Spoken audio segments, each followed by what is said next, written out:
Hai, Assalamualaikum, selamat datang teman-teman. Kali ini aku akan membawakan sebuah rangkuman film yang banyak sekali pesan-pesan kehidupan di dalamnya.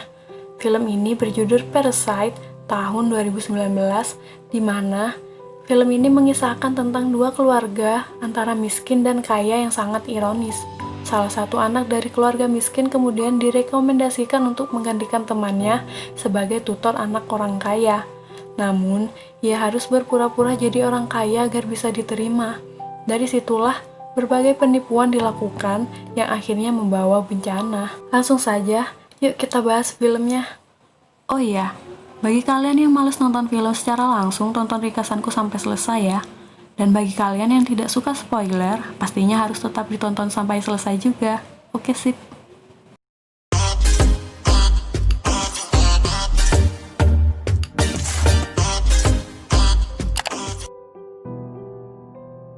Di sebuah rumah semi basement yang kecil dan kumuh, terdapat sebuah keluarga Kim yang terdiri dari 4 anggota. Sang ayah Kim Ki-taek, istrinya Pak Jong-suk, putranya Kim Ki-woo, dan putrinya Kim Ki-jong. Di dalam rumah, terlihat mereka yang sedang kebingungan lantaran wifi tetangga yang tiba-tiba terputus dan berusaha keras mencoba menyambungkannya kembali. Pekerjaan harian mereka adalah melipat kotak pizza. Dengan penghasilan yang sangat kecil dan kesulitan untuk memenuhi kebutuhan sehari-hari, suatu hari, teman Ki-woo yang bernama Min Hyuk mengunjungi keluarga Kim dan memberikan sebuah batu keberuntungan. Min Hyuk berencana menuntut ilmu ke luar negeri, sehingga menyarankan Ki-woo mengambil alih pekerjaannya sebagai guru les privat bahasa Inggris untuk anak dari keluarga kaya raya yang bernama Pak Dae. Awalnya Ki-woo ragu dan merendah karena dia bukanlah seorang mahasiswa. Tetapi Min Hyuk meyakinkannya bahwa Ki-woo sebenarnya merupakan anak yang cerdas.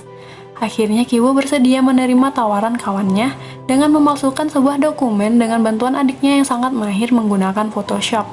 Tibalah dia di kediaman keluarga Park yang sangat kaya raya. Di sana, ia diwawancari oleh Nyonya Park yang ternyata tidak peduli dengan dokumennya dan ia percaya atas rekomendasi Min Hyuk. Perlahan-lahan, keluarga Kim berusaha agar satu persatu anggota keluarga mereka dapat bekerja di kediaman keluarga Park, dengan saling merekomendasikan satu sama lain dan berbohong sebagai penyedia jasa profesional yang saling tidak kenal. Ketika Nyonya Park berniat mencarikan guru dan terapi seni untuk Dasong, Ki-woo memanfaatkan kesempatan ini dengan dalih bahwa potensi artistik putranya harus dikembangkan, dengan menyarankan seorang profesional bernama Jessica yang berasal dari Chicago, Amerika Serikat, yang ternyata justru Ki-jong, saudarinya sendiri. Esok harinya, tibalah Ki-woo dan Ki-jong yang menyamar menjadi Jessica di kediaman keluarga Park. Saat sesi konsultasi selesai, Jessica ingin berbicara berdua dengan Nyonya Park. Lalu Nyonya Park sangat terkejut dan kagum saat Jessica menjelaskan tentang gambar Dasong dan menanyakan apa yang terjadi saat Dasong kelas 1 dulu. Nyonya Park yang ditanya hal tersebut terkejut dan tidak siap untuk menceritakannya. Yang sebenarnya, Jessica hanya iseng googling tentang terapi seni di internet. Malam harinya, Jessica diantar oleh sopir keluarga Park. Ia kemudian memfitnah sopir tersebut dengan meletakkan celana dalamnya di dalam mobil milik keluarga Park. Dan akhirnya, sopir itu dipecat. Lalu Jessica merekomendasikan sopir pamannya yang ternyata ayahnya sendiri. Nyonya Park sangat senang dan langsung percaya begitu saja kepada Jessica. Lalu akhirnya, ayahnya pun menjadi sopir keluarga Park. Dan untuk terakhir kalinya, Kim Ki-taek berkomplot dengan kedua anaknya untuk menarik sang ibu menjadi asisten rumah tangga dengan mencoba menakut-nakuti bahwa pembantu mereka saat ini mengidap TBC. Dengan memanfaatkan alergi persik yang dideritanya, akhirnya pembantunya pun dipecat dan istrinya diterima bekerja di rumah keluarga Park. Dasong yang tiba-tiba mengendus bau mereka mengatakan kalau bau mereka semua sama, tetapi hal itu dihiraukan. Suatu hari, keluarga Park berkemah selama beberapa hari sebagai hadiah atas ulang tahun Dasong.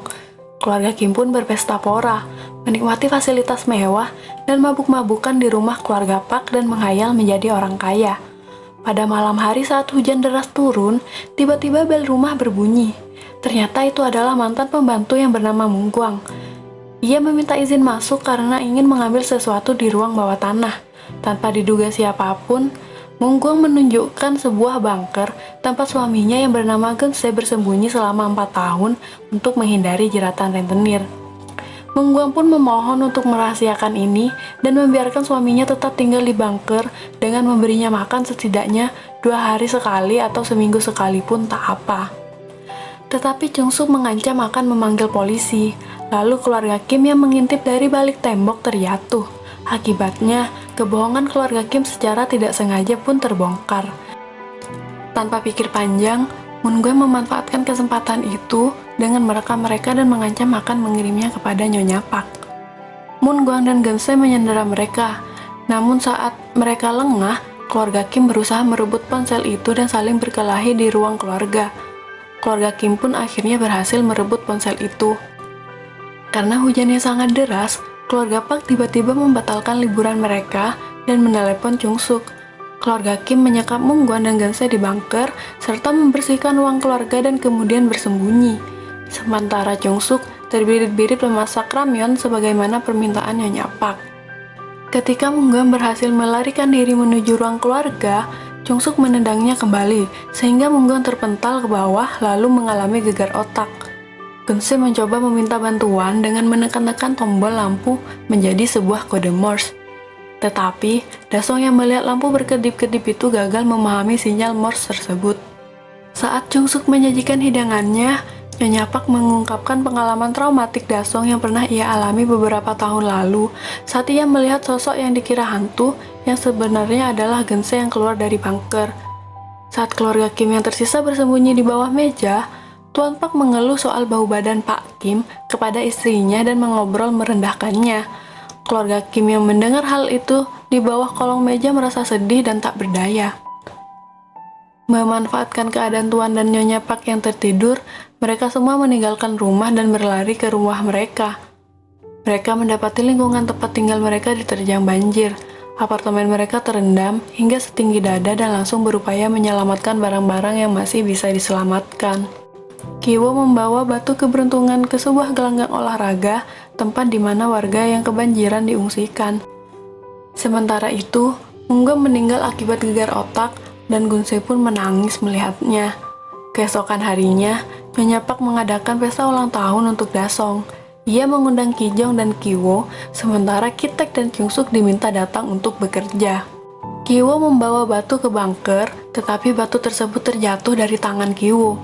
Tiba-tiba, Geun-se menyerang Ki-wo dan memukul kepalanya dengan batu tersebut lalu kabur.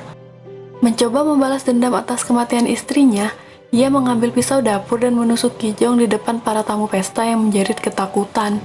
Dasong mengalami kejang akibat trauma setelah melihat Geun-se, sementara Ki-taek bergegas untuk menghentikan pendarahan Ki-jong saat Tuan Park berteriak kepadanya untuk mengantarkan Dasong ke rumah sakit.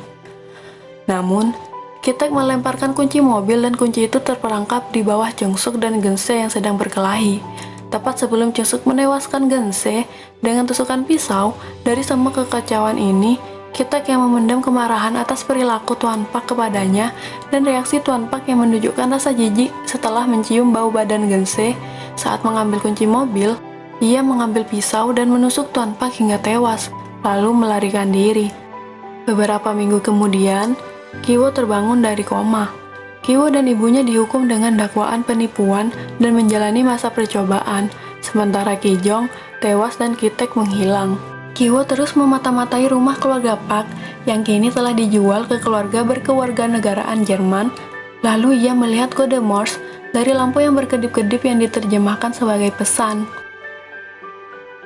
Lalu Ki-wo menerjemahkan kode Morse tersebut. Ayahnya di situ menceritakan tentang bagaimana keadaan ia selama ini di bunker bawah tanah, bagaimana ia bertahan hidup, dan ia merasa semuanya seperti mimpi, tetapi ini benar-benar nyata. Lalu ia menulis surat dengan kode Morse setiap malam, berharap suatu hari nanti Ki-wo melihatnya.